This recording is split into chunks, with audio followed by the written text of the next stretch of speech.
안녕하세요. 디자인 싱킹 코리아 센터장 김건희입니다.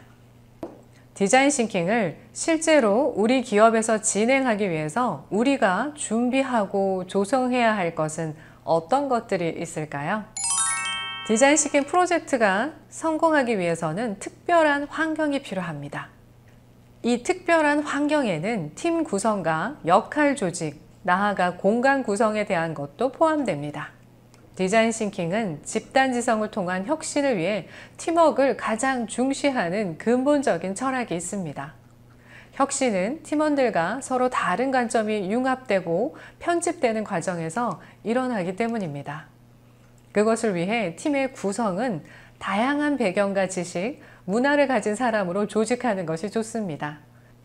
다양한 배경을 가진 사람들이 팀을 이루었을 때 생길 수 있는 이질감과 갈등은 원칙이 있는 수평적 의사소통으로 해결할 수 있습니다. 수직적 위계 질서가 있는 조직이 아니라 각자 맡은 역할을 주도적으로 팀의 잠재력을 믿는 마음으로 수행할 수 있는 분위기를 형성하는 것이지요. 즉, 어떤 거친 아이디어도 수용되는 분위기 형성이 매우 중요합니다. 그것을 위해 팀의 규모는 6명 이하로 제한하는 것이 좋습니다.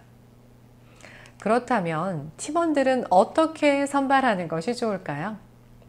각자 자신의 전공 분야에 정통하면서도 인접 분야의 폭넓은 이해를 가지고 있어야 합니다.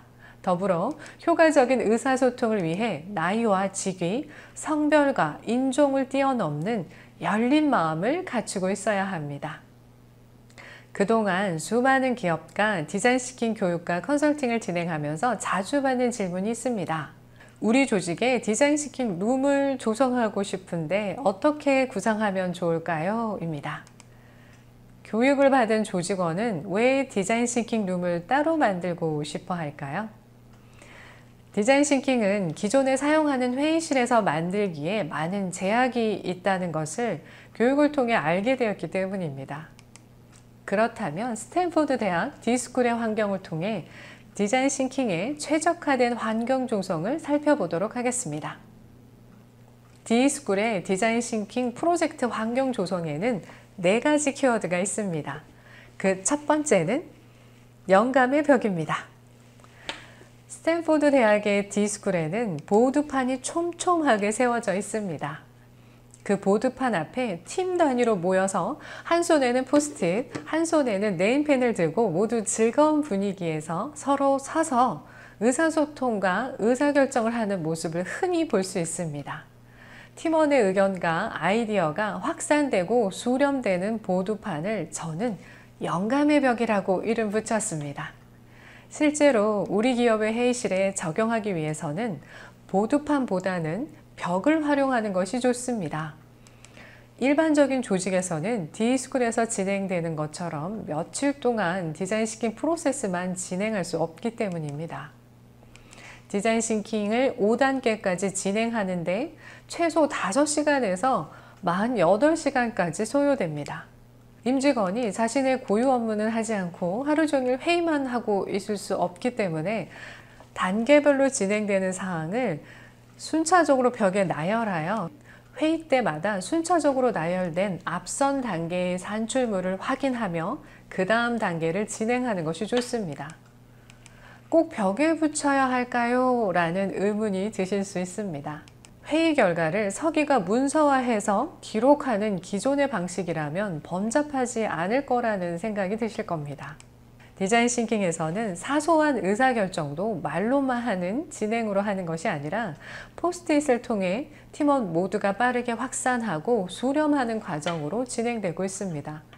앞서 디자인 싱킹의 원리와 특징에서 살펴본 것처럼 디자인 싱킹 전반의 과정을 시각화하는 것이지요. 그런데 그 시각화된 가시물이 시간 제한을 두고 빠르게 팀원들과 거의 동시성을 띠고 공유되고 수렴되려면 모두 같은 방향을 바라보면서 동시다발로 진행된다는 것이지요. 회의 테이블로 둘러앉은 모양으로는 거의 불가능하다라고 할 수 있습니다. 두 번째 키워드는 포스트잇입니다. 디자인 싱킹에서는 의사소통 및 의사결정의 방식으로 포스트잇을 활용하고 있습니다. 구글에서 디자인 싱킹 워크숍이라고 검색하면 대부분의 이미지가 포스트잇이 잔뜩 붙어 있는 벽을 보실 수 있습니다. 포스트잇으로 확산된 의견을 카테고리별로 유목화하여 수렴하고 아이디어를 적은 포스트잇을 이리저리 옮기며 위치값을 주어 우선순위를 선정하기도 합니다. 따라서 영감의 벽은 포스트잇이 잘 붙는 재질이어야 합니다. 세 번째 키워드는 다양한 재료입니다. 저는 3년 전 디자인 싱킹 전용 강의장을 만들어서 운영하고 있습니다. 이 강의장에는 재료를 구비하는 영역이 따로 있습니다. 200여 가지의 문구류, 공예 재료, 소도구들을 비치하고 있는데요. 실제 D스쿨에는 프로토타입 룸이 따로 있어서 개략적인 모형을 자유롭게 만들 수 있도록 되어 있습니다. 디자인 싱킹 룸을 따로 만들지 않고 기존의 회의실에서 진행하실 경우에는 회의실의 한쪽 공간에 사무실에서 발생하는 재활용품이나 사무용품을 비치하여 활용하셔도 좋습니다. 네 번째 키워드는 자유입니다. 디자인 싱킹이 진행되는 곳은 의사소통의 자유로움, 이동의 자유로움, 발상의 자유로움, 제작의 자유로움이 보장되도록 고정된 가구나 직위를 알 수 있는 상석이 있는 자리를 빼고 열린 공간을 만들어 자유롭게 영감의 벽을 따라 이동하면서 진행되도록 조성하는 것이 좋습니다.